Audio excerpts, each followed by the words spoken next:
they keep showing you sides of yourself that you didn't know was there. Yeah. Or circumstances show you sides of yourself that you look in the mirror sometimes, you're like, who the hell are you? Welcome to Becoming Better with Jeff Ponders.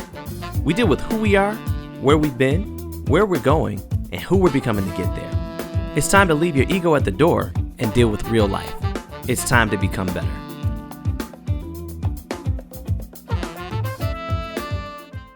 Welcome to the Become Better podcast, where we talk to people about who they are, where they've been, where they're going, and who they're becoming every day to get there.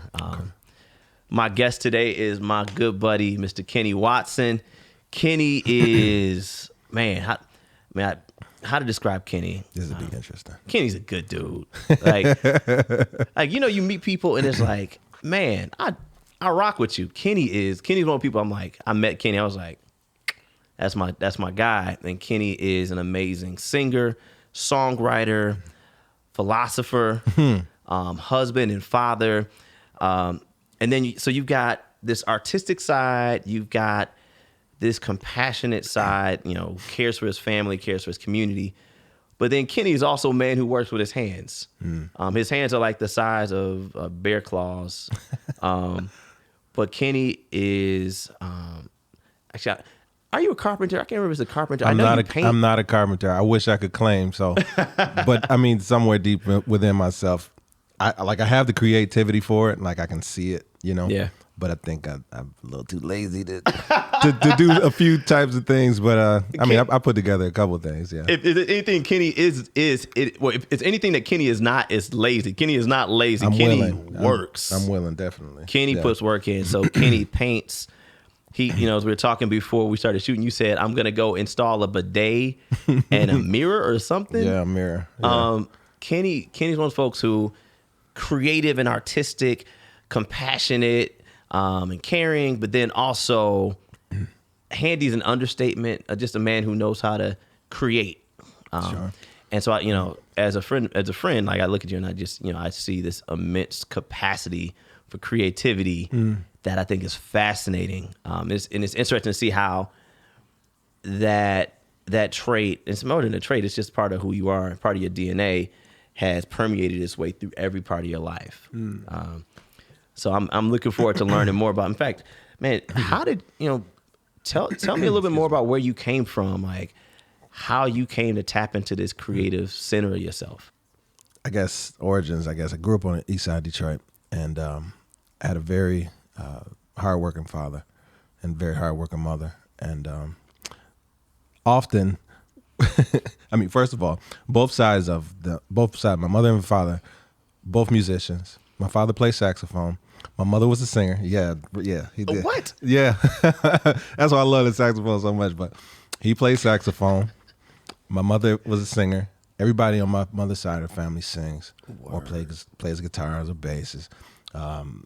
Father's side, they all play instruments or were artists in some right. So I got it on both sides to a degree there. How have I known you all this time and you never said that your dad played sax? Like, I think we literally just were in the studio recording a record last week. Yeah. I mean, it was about you, brother. We were working though. You know what I'm saying? We were focusing on some other things, and it like this. This is a good moment to bring them up. But yeah, word. Yeah. So mom and dad both creatives. Yeah. So I know it's one thing to say the apple don't fall far from the tree, but the level of your gift isn't just one where it's like you have natural ability for sure. Yeah. But clearly you've cultivated. So what was it like growing up in a family that was creatively inclined, certainly musically inclined, and developing those gifts? I've come to learn even as late as last night that it's an incredible burden. But it was on the way up. On the way up, it's incredible. Yeah. My desire since I've been 8 years old has been to use my voice, sing all over the world. And I knew that from then. I was singing on the stage at 8. Word. Yeah. My grandfather was the one who brought, my grandfather on my mother's side brought them all, synergistically into music and singing together in harmony. They used to have a gospel group. They used to sing all over the country, all over the South, and do all of that, yeah. And so I just, living up to that was always something that I wanted to see. I wanted to be pleasing to my grandfather. I wanted to be pleasing to my mother and my uncles and my grandmother, pleasing to my father in whatever right that I could be, I think more so for my father, it had a lot to do with just the manly man type stuff. And so, like, since I was a kid, man, we were amongst the vacant lots and everything like that. I played with my friends, but there was a great deal of my time that was spent cleaning up the vacant lot or mowing down the tall grass with those. It's not a lathe, but it was a long grass cutter that you used to swing. Really? Almost like a machete? Yeah, it was. It's not quite the machete. It was a long tool, and it was almost like a leg. Got it. I used to swing that. Really? In the vacant lots. But this is back in like the 80s and 90s. Yep. They still had those. My father had one. You know what he was? He used to do it, and I found myself doing it to my son. He'll say, "You want to cut the grass? Okay, here's a push mower."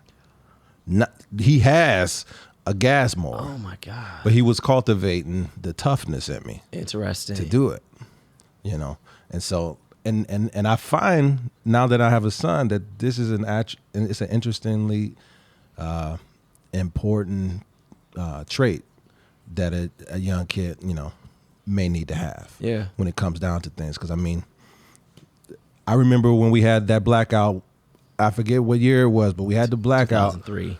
And my mind was just thinking, Yeah. It's like, man, technology down, this down, this down. Where do you go? You go straight back to what you know how to do here, and we're coordinating this with this. Interesting. So that's what he was cultivating in me. That's wild. Yeah, man.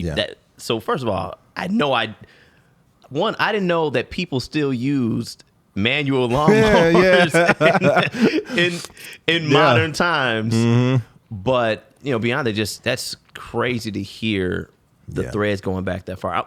I want to go back. You just talked about your first time on stage at 8 years old. What was that scenario, man? Church. It was church, and I can see my grandfather in the second row. He had a stroke, and so he would. I wish I could stand, but he would have this pose here, and he'd be rocking and slapping his leg with his right hand.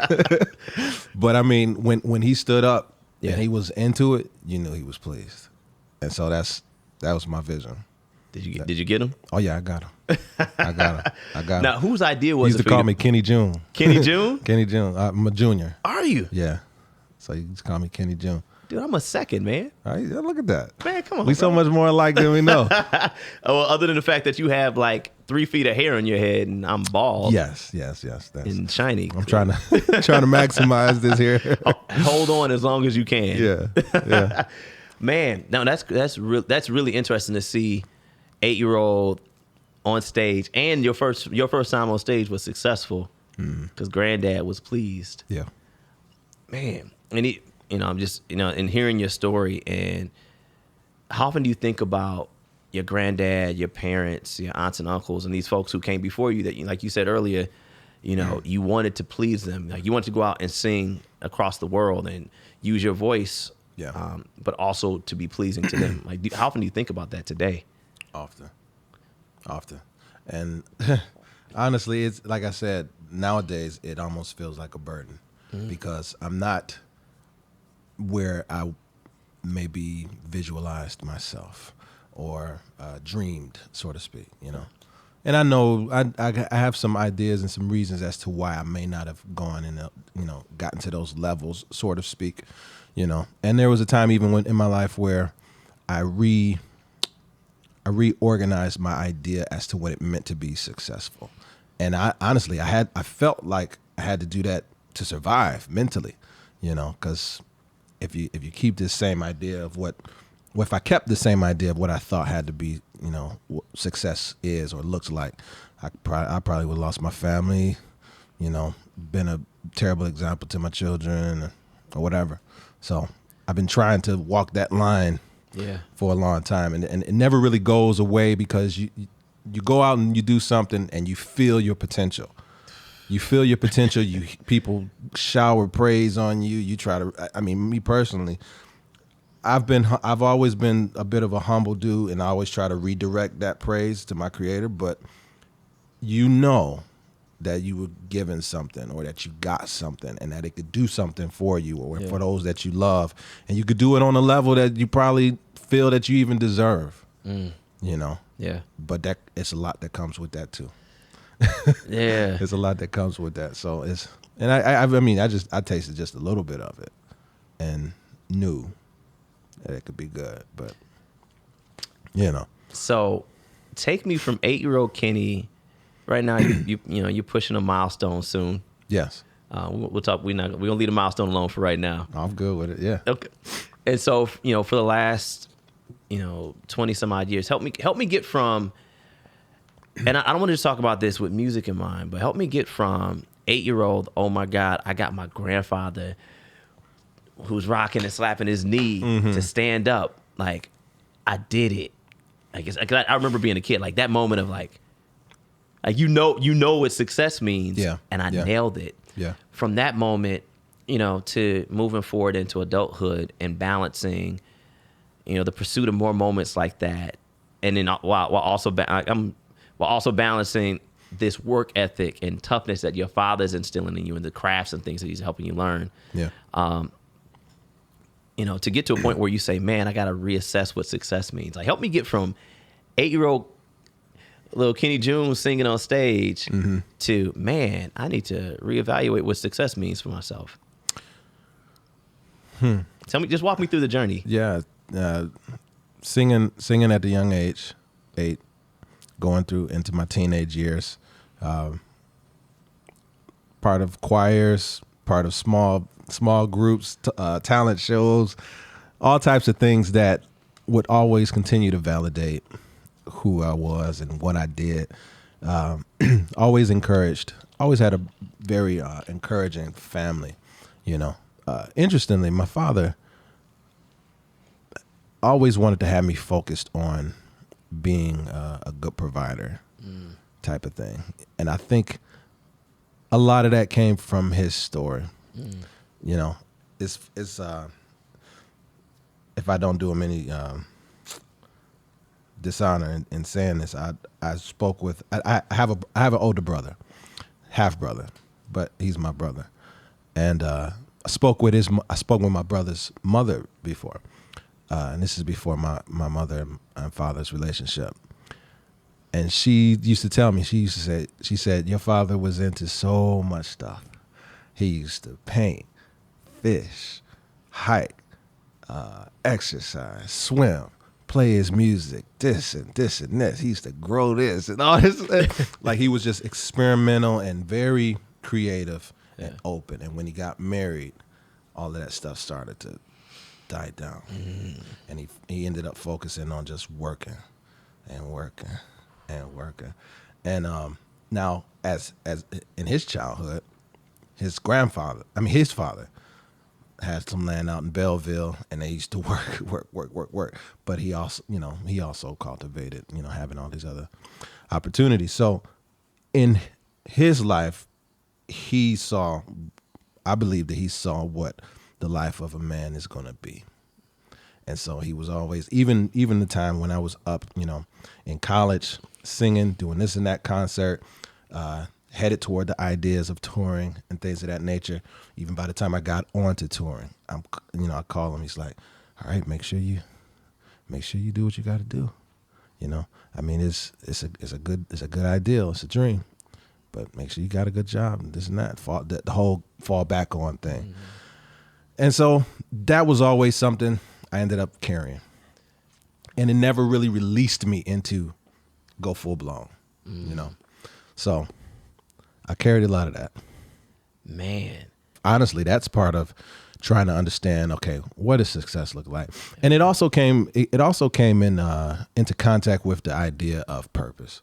So it's like, okay, I'm a singer, I'm a songwriter. Is this, I know my deepest desire is to touch people with my voice and with certain ideals. Is this my purpose? If I get married, does my purpose change?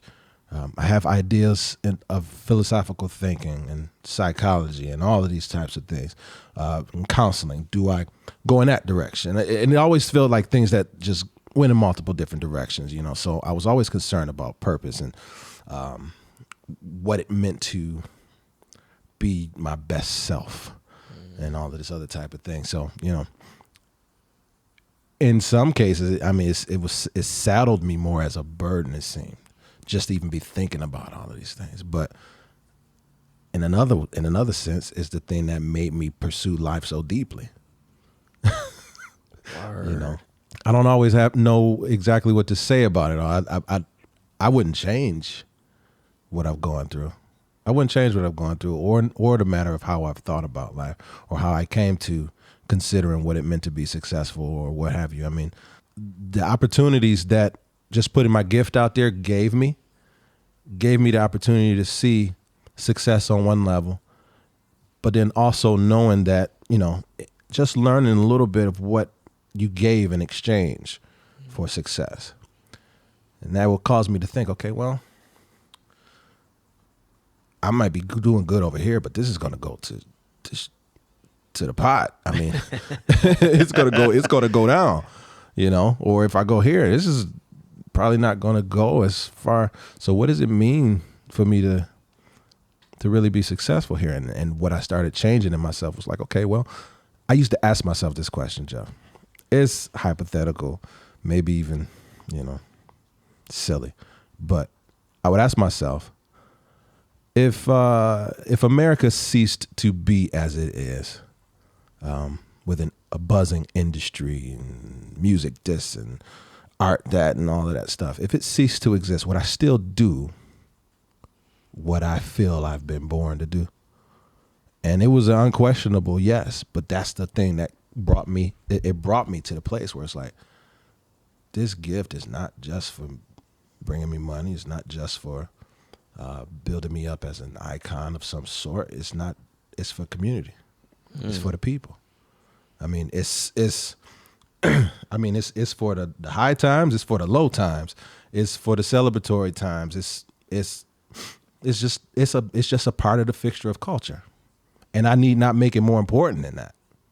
You know what I'm saying? There's some people who are gifted intellectually on, you know, on different levels, people that have the mathematical, empirical, financial, this and everything, that they have all of these different tools. Individuals have these different tools within the context and confines of community, right, and they serve purposes.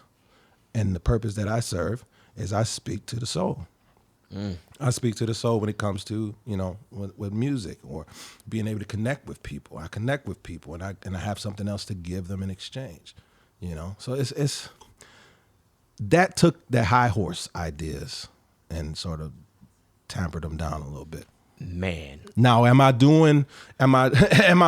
using them very well? I think I'm still trying to find how to balance all of that out. But that was where I started with changing these ideas.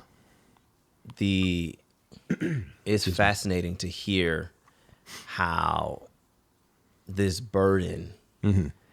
Like, you know, you start with this high, and really you have the moment of granddad, mm-hmm, but you have the burden of your father's story, mm-hmm, in all of his glory, yeah, the highs and lows, and how that became part of your story, mm-hmm, with this purpose that you were able to tap into at a really early age, and maybe not even recognizing it was purpose at that point, but just recognizing it as a passion and a desire. Yeah. And as you grew, carrying the fullness of purpose along with the fullness of burden. At this, like, literally, I can almost think about it like walking down the street with two bags in your hand. And you could literally put either one down. Absolutely. But it sounds like if you put one down, you become unbalanced. Absolutely. Absolutely. What strikes me about it, man, I can completely relate to so many parts of that. You know, my dad was a hard worker, is a hard worker. I've embraced the challenges of being creative, you know, creative in creative venues, like literally, you know, being a musician or drawing or writing. but also being in corporate arenas where on one hand, those gifts are valuable, being able to think in different capacities and approach problems from different directions and different angles. But also, nobody's trying to hear you play saxophone at 3 p.m. rather than work on a strategy document, Right. which isn't a problem per se, but it's certainly a balancing act of how to be this guy versus how to be this guy. Absolutely. And the burden of it, even in reshaping what success looks like.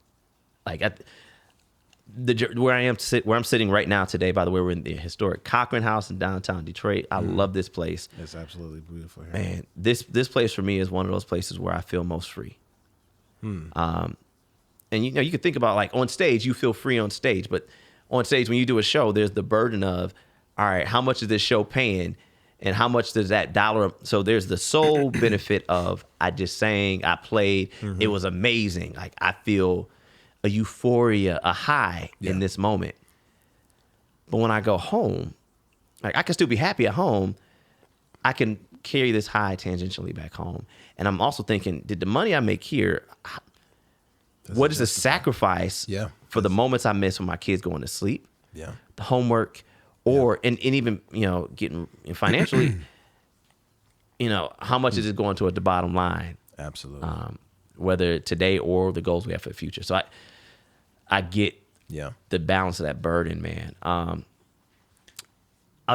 have so many thoughts based on what you said. I want to talk more about success in a moment, but I'm also really curious as you talk about.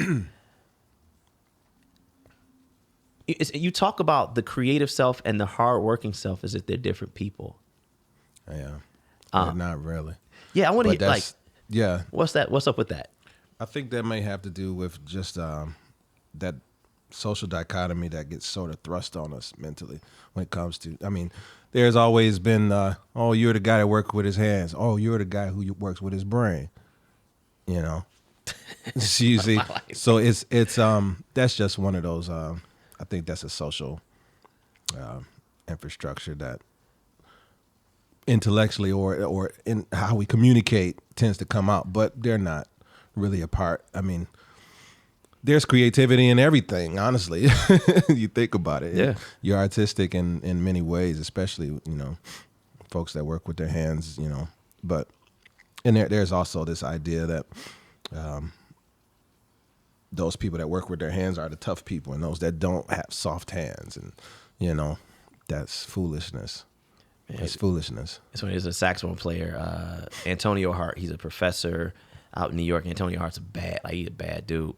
Antonio Hart's a saxophonist. Like, he was classically trained, and he discovered jazz a little bit later in life. Not like at 12, but like at 18. He is amazing. He's also a black belt. And here it is, this jazz saxophonist, professor, university professor, who is a for real black belt. Yeah. I don't want to see him in a fight. Yeah, sure. Like, I got one shot. That's it. Yeah. But he's also a really nice guy. Like, he's an artist, and his hands are probably not soft. Yeah. I think we're not often taught how to be whole people. And even in that wholeness, there's so much as a created being that you can be. And it has a lot to do with whether you're willing to expand. So how did knowing you a bit, it seems like as you've matured through life and through different challenges, well, not just challenges, but just through the scenarios of life, you've come to a place where you know who you are a bit. You know who you are, at least better than you did 10 years ago, 20 years ago. Man, I don't always feel like that. Say more about that. I felt like I knew myself so much more in my 20s. Really? Yeah, I did. And maybe it came with that ambition in the 20s, that early willingness, that drive, getting older with children. I have 3 children and a beautiful wife. They keep showing you sides of yourself that you didn't know was there. Yeah. Or circumstances show you sides of yourself that you look in the mirror sometimes, you're like, who the hell are you? I'm sorry if I shouldn't speak. I mean, but We've used other words in this podcast before. Right on, right on. I mean, it shows you who you are, and so when you see those aspects of yourself, you're like, you question it a little bit. Yeah. I mean, I think you know the core of who you are to a certain extent. You know what you stand for and things like that. But when it comes to training up your kids, leading them, or being the head or a priest of your home, sometimes you don't know which way to go. You thought you knew. Yeah. Or circumstances may have dictated differently, But so I'm constantly I've been staying open.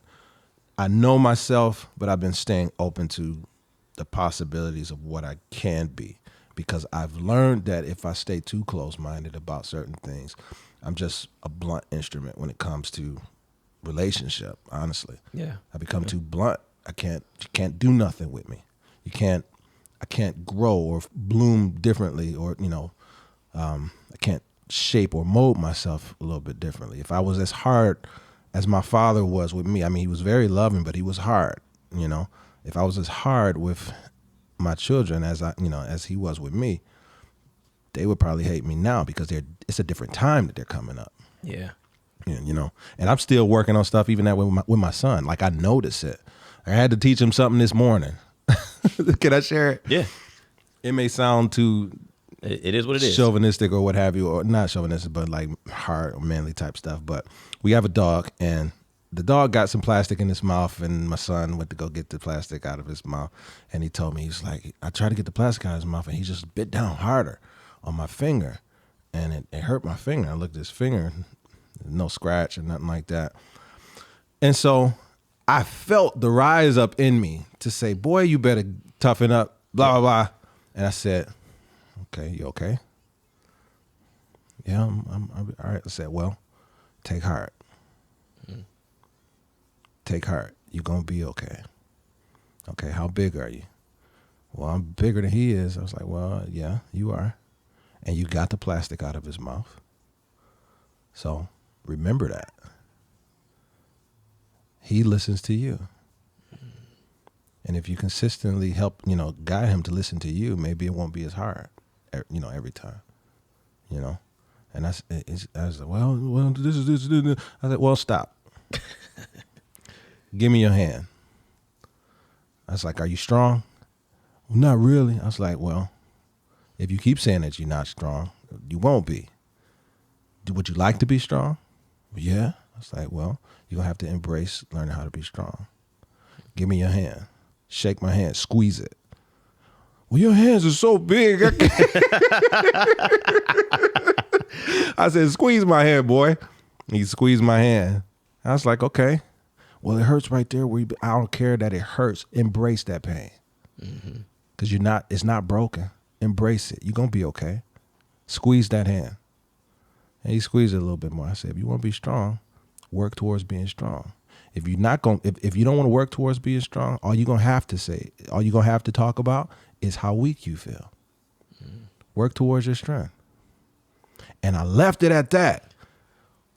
Because honestly, Jeff, before I would have been like, boy, ain't nothing wrong with your finger, ain't nothing broken, blah, blah, blah. Yeah. Keep going. But learning how to be a little bit more malleable in the circumstance taught me that it's not always the opportune time to lay the hammer. It's a lot of times you need to bring some, I forget who told me this some years ago, but you got to bring some steel, you got to bring some smoothness or some suede or some softness with the steel. Bring both of them. Yeah. Bring your gift and your burden. Absolutely. Man. Absolutely. First of all, you had a good daddy moment today. Congratulations. I did have a good daddy moment, and I mean, it's funny. After I did it, I'm walking up the stairs. I'm thinking to myself, I'm like, oh my gosh, I hope I didn't just break this boy's spirit. But I knew it was softer. Yeah. So I tried to embrace that as a positive, because it's, I you'll hear that. always be questioning yourself, man. Always. But what's crazy, man, I hear that, and to me, that moment right there with your son, literally this morning, to me is the same type of success moment you had when you were 8 singing on stage with your granddad. Like that idea of, here's the moment that I'm in. I'm approaching it with intent, with creativity, and some skill. And I'm gonna leave it all out here. Like, because again, you sang, you left it all out there. You walked up the stairs, you had the moment. Yeah. And I hope that it had the impact I was shooting for. Like, it's, to me, it's the same thing. Yeah, no, I see that. A different stage. I see it. It's oddly enough, the difference in the audience is that it's a lineage, which is crazy. Ooh, yeah. Anyway, that's heavy. That's heavy, dope, man. That's heavy. Yeah. All right. So speaking about younger you, so I ask every guest this one question and say, so today, like this moment right now, is the youngest that you will ever be again. Like you will never be younger than you are right now. Okay. So who do you want to be when you grow up? I want to be a man who is fully living an acceptance of my purpose wherever I am, meaning that anywhere you are in life serves, when you're there, you serve a purpose in some way, shape, or form, and I want to be in tune with that.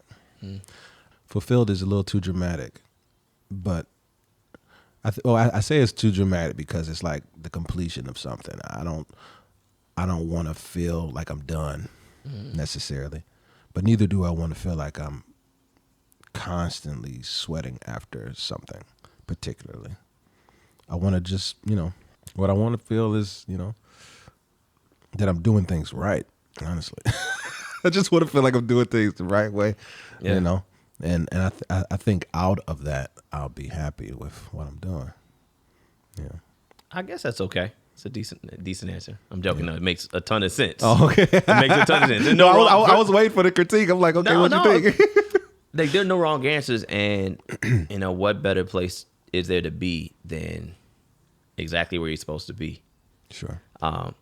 It's funny, man. One of the things I talk about in the book, in the book Better, man, I was driving with my wife. I think we were on a road trip. We don't even like road trips. We come back from somewhere, and I got hit with, like, every once in a while I get these sermon ideas. I have no interest in being in the pulpit, but I'll get. I hear you.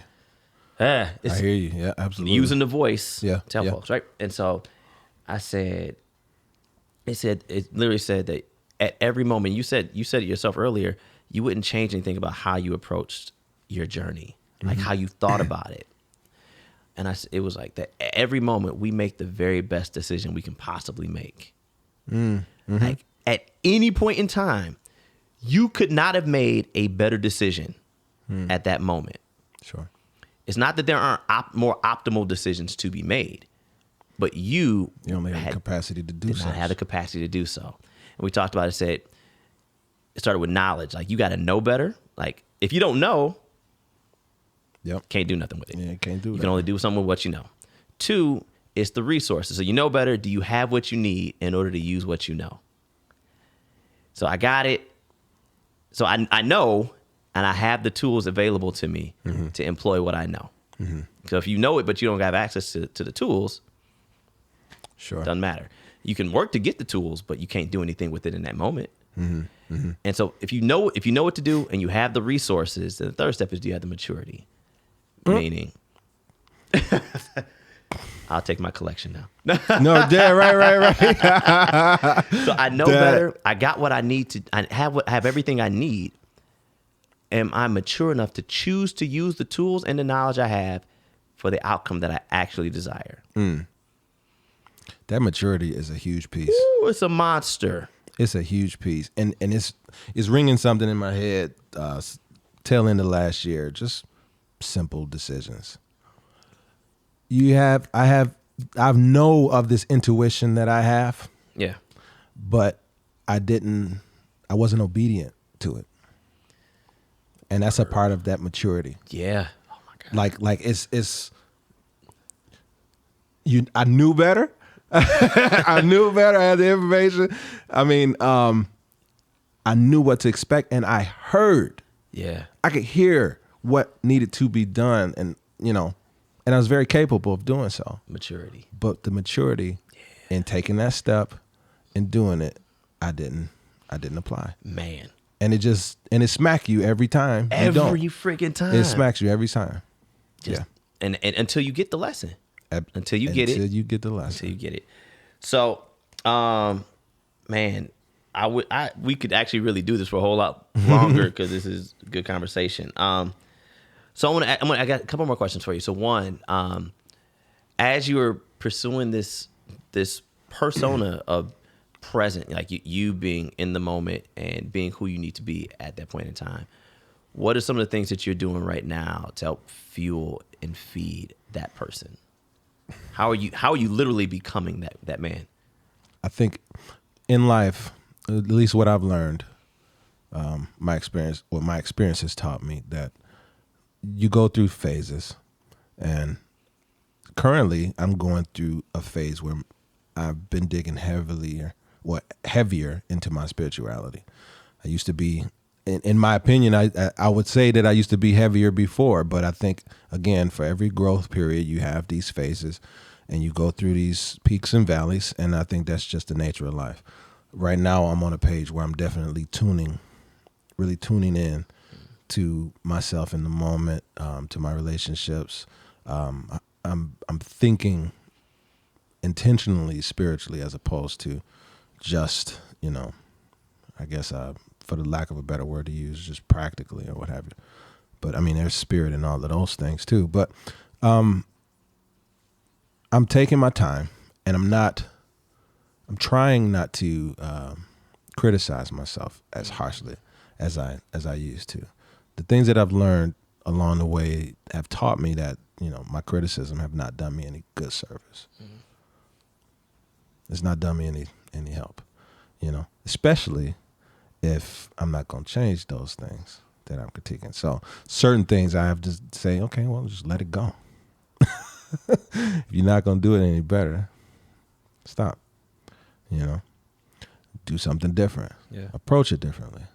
I've started studying another language. I'm back to studying my music deeper. I never really cared so much for painting. Like, I'm a professional painter.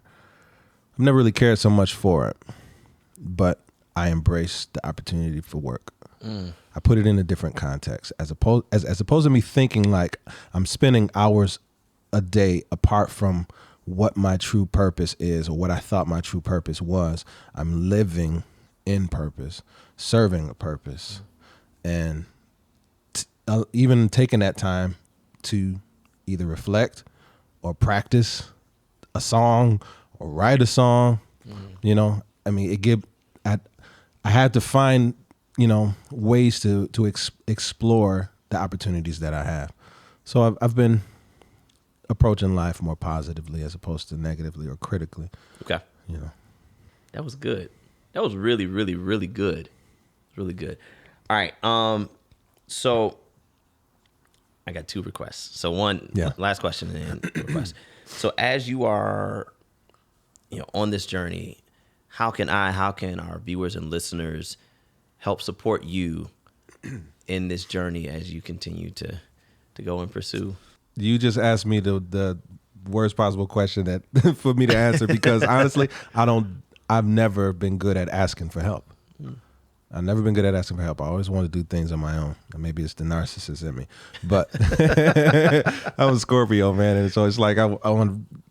But anyway, you work with your hands, man. Yeah, you control it. Yeah, I want to control a lot of things. But what anybody watching, that whether you know me or will see me, or you especially, as a good brother and friend, honest critique and transparency and expressing what you observe when it comes to me. Because I can definitely take, and I understand spirit. I know when it's coming from the right place, So I want to keep myself open to that because I want to be better. That's good. All right. So to close, first of all, man, thank you so much for taking time. I know you got to go install a booty cleaner. I'm sorry, a bidet. Excuse me, a bidet. A butt fountain. A butt fountain. That is funny. Wait, a butt fountain in the mirror. That's a bad combination. Yes, it is. It sounds It sounds bad. terrible. Or it could be amazing, you know. I mean, it's a nice bathroom. It's a nice. I just painted a bathroom yesterday, and they want to do this now, and it's like, wow, okay, All right, let's do it. let's do it. So, how about? I didn't tell you I was going to ask you to do this. I would love to hear a song that you feel like encapsulates, even just a verse that encapsulates either your journey or, you know, kind of the truth that you're chasing right now. And it's funny because the timing, you knew, I know timing was right. Because what I'm about to sing, you're probably going to be like, oh my gosh. But I want this to be a confirmation moment. Okay. And I might mess up the word slightly, but Hey, it is. you want me to go ahead and just, Huh? you want me to just go ahead and pull it up real quick? No. I can. I got a dream for the world. Peace in the river and everywhere. Bridges of steel and love. And cities that smile. That's that Donnie Hathaway song. Yeah. I want the best for my family, my friends, and everybody around me, and I want to be part of being that, you know, giving that gift to the world. I want that to be the fulfillment of who I am. You know, I want to bring everything that I am, everything that I can give to everything that I'm a part of, and let it be settled, you know. You've been tuned in to Becoming Better with Jeff Ponders. Special thank you to our guests for this episode and to our partners Mammoth Studios and the Cochran House. We appreciate you for joining us on this journey toward a better life from the inside out. See you soon.